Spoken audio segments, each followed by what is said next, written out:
जय गीता भागवत।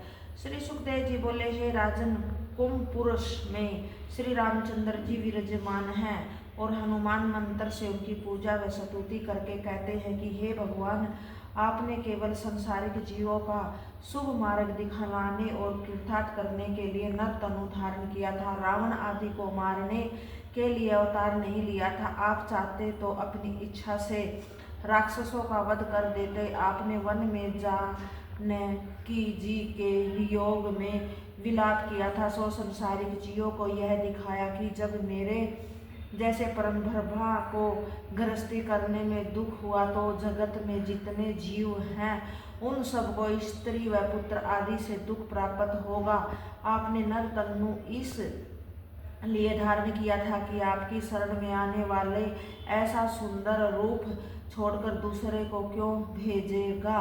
परमेश्वर ने भरतखंड में यह विचार कर नर नारायण का अवतार लिया कि इस खंड के मनुष्य कलयुग में तप व जप नहीं कर सकेंगे, इसलिए मैं तपस्वी रूप होकर बद्रिका केदार में बैठा हूँ। जो कोई मेरा दर्शन करेगा उसको तप का फल देकर पवित्र करके मुक्ति की पदवी दूंगा। इसलिए अभी तक नर नारायण बद्रिकाश्रम में बैठे हुए तप करते हैं। वहाँ नारद जी सांख्य योग से मंत्र पढ़कर पूजा व स्तुति करके कहते हैं कि हे दीनानाथ, संपूर्ण जगत की उत्पत्ति, पालन और नाश करने वाले आप ही हैं। सातों द्वीपों में भरतखंड मध्य प्रदेश है और बहुत पवित्र है। इस खंड में जो जीव जैसा कर्म करता है वैसा ही फल दूसरे लोक में जाकर भोगता है। इसीलिए कर्म भूमि भरतखंड का किया हुआ पाप व पुण्य खेत के समान बढ़ता है।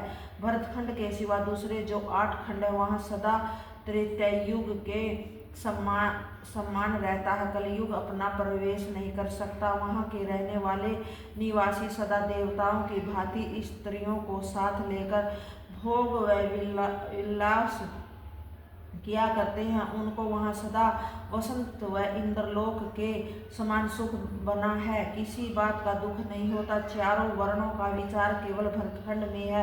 दूसरे खंड के लोग इतना सुख होने पर भी भरतखंड के लोगों के भाग्य की प्रशंसा करते हैं, क्योंकि भरतखंड के जीव नारायण जी का थोड़ा सा स्मरण व भजन करने से भवसागर से पार उतर जाते हैं और दूसरे खंडों के द्वीपों में यह बात नहीं प्राप्त होती है। आपने बड़ी कृपा करके इस खंड में अवतार लिया, फिर भी कलयुग के मनुष्य कपट, आलस्य और अभिमान में विलुप्त रहेंगे। उनको संसारिक माया में फंसे रहने से आपके दर्शन करने की छुट्टी नहीं मिलेगी। जिस पर अनुग्रह करेंगे वही आपके चरणों के दर्शन करेंगे। हे परीक्षित, जब देवता लोग स्वर्ग में अपने अपने विमानों पर बैठकर मंदराचल पर्वत पर विहार करने आते हैं, तब भरतखंड के मनुष्य को देखकर अपने को तुच्छ समझकर कहते हैं कि हम लोगों को यह सामर्थ्य नहीं है कि इससे उत्तम पदवी को चाहे पहुँच जावे।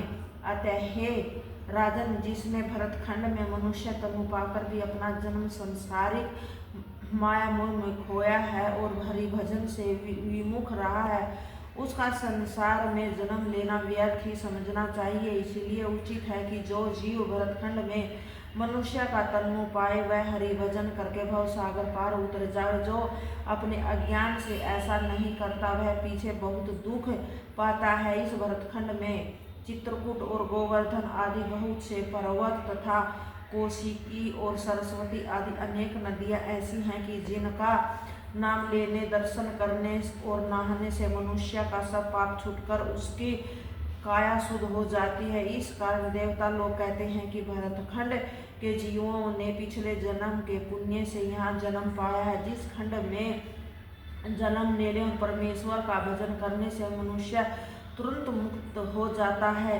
इलावित खंड की कथा 9वें स्कंद में आवेगी। इस खंड में शिवजी पार्वती को साथ लिए 16,000 सहेलियों समेत सदा विहार करते हैं। शेष भगवान की पूजा व स्तुति मंत्र पढ़कर करते हैं।